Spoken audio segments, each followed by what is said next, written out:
You're welcome to another week of your experience with me, your fashion prince. Last week we spoke about Cold Bleeding Night by Jennifer. Thank you. We just thank God that everything is better now and the family is stable. Now, today we have a story and it is titled Lucky Prosper. Now, how was Prosper lucky? What happened that made him a lucky Jeff? Let's find out what Prosper has to say. My name is Prosper Bakpa, and this is my experience. Last year, which is 2019, I'm still living with my parents though. I decided to gain self-independence in financial issues, not to bother my parents anymore about anything I need. So I decided to meet my uncle. He has a new motorcycle, so I collected it to be managing myself, to do whatever I want whenever I want it. So I do transporting in Bayelsa State, precisely in Sagbama. There was a day my mom called me that I should always pray before going out and I shouldn't stay, like I should come to the house by 7, if possible 6:30. So on this particular day, I was with my friends. Although I've closed work, I was with my friends. I was just like, let me go out. I'll be coming in less than 30 minutes. So I left. In front of a church, I saw somebody. He told me to take him to the police station. I said, okay. I took him to the police station. There was a road linked to another road called Commissioner's Road. So by getting there, I was waiting for him to pay. On, on a minute of silence, I couldn't feel myself again. I was like, what is going on? My head was shaking. I touched my head. It was bleeding. So I jumped from the bike. Front of the bike, I jumped. So I started running.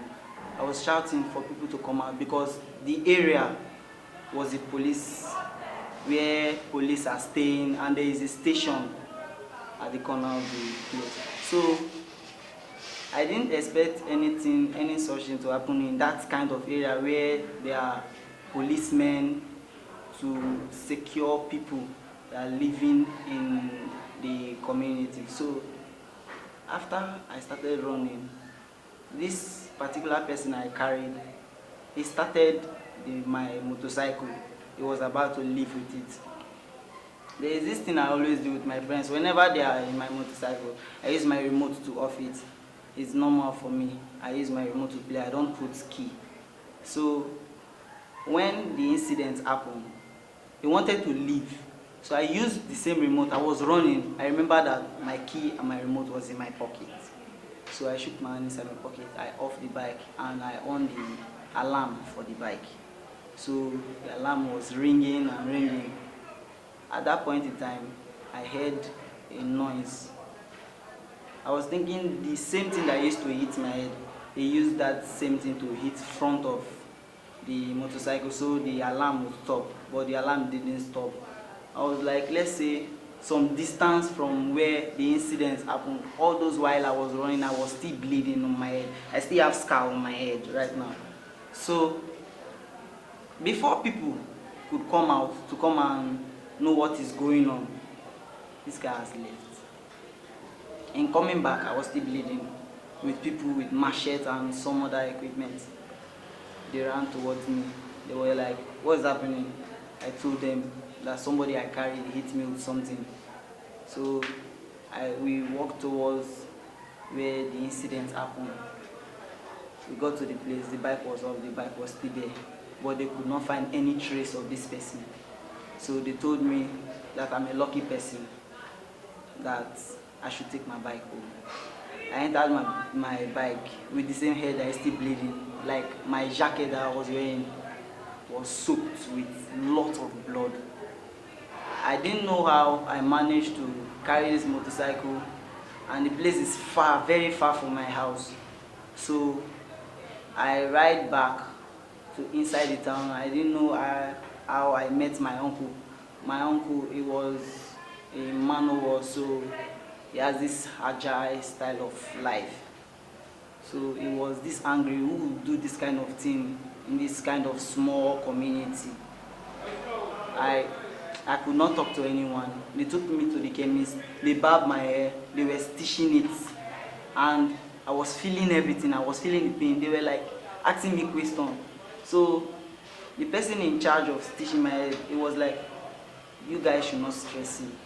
I was looking at my mother, and my mother was restless, my pastor, everybody, as in, normally in my community, they know me, if not the whole community, maybe like one and a half, they know me in the community because I'm jovial, I'm an entertainer.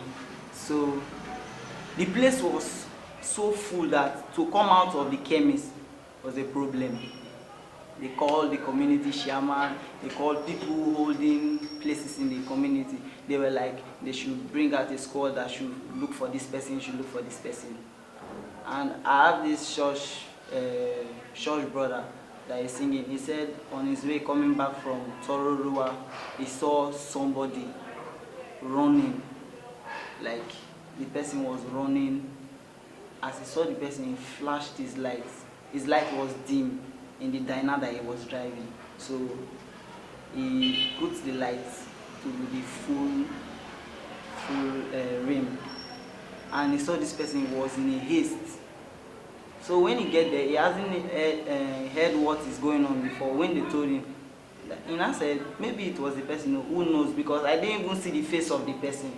So that night, after stitching my head with all the pains, I thank God nothing happened to me. I didn't have to go to the hospital. Said it was just the chemist.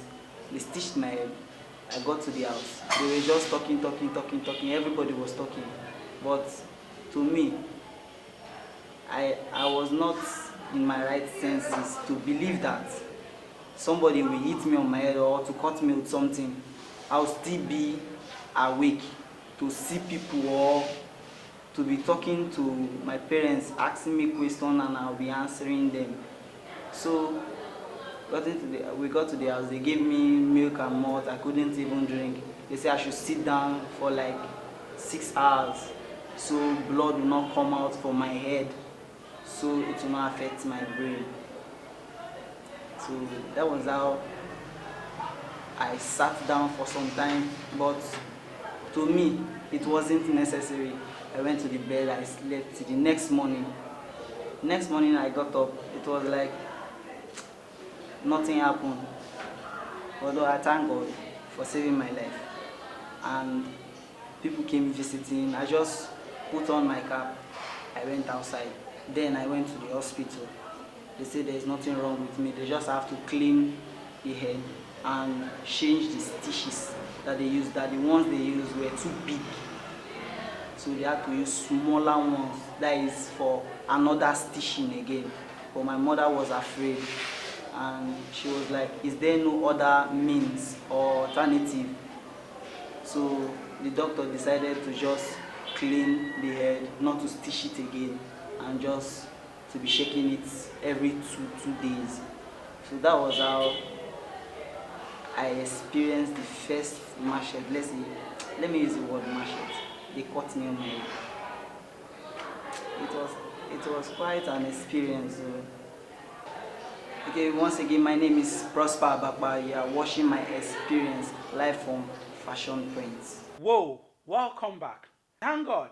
Maybe as that guy hit him with that sword, he could have even died instantly. But God saved him, that he was able to jump out of the bike and run for help. And the security, you see, the thing about security is very paramount. Imagine if he did not secure his bike. What would have happened? He would have lost his bike also, and he would have to start from the scratch, trying to raise another money for bike. But just thank God that he's alive, and it's only people who are alive that can tell their experience and testimony. That I pray that God will keep every one of us alive to testify and to be able to share our experience. We'll come to the end of today's section. I still remain your Fashion Prince, and please don't forget to subscribe if you've not.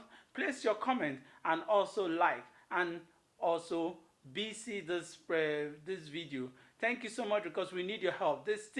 You're still watching Your Experience with me, your Fashion Prince, and I am the Fashion Prince. Stay blessed, remain blessed, and see you same time next week. Bye for now.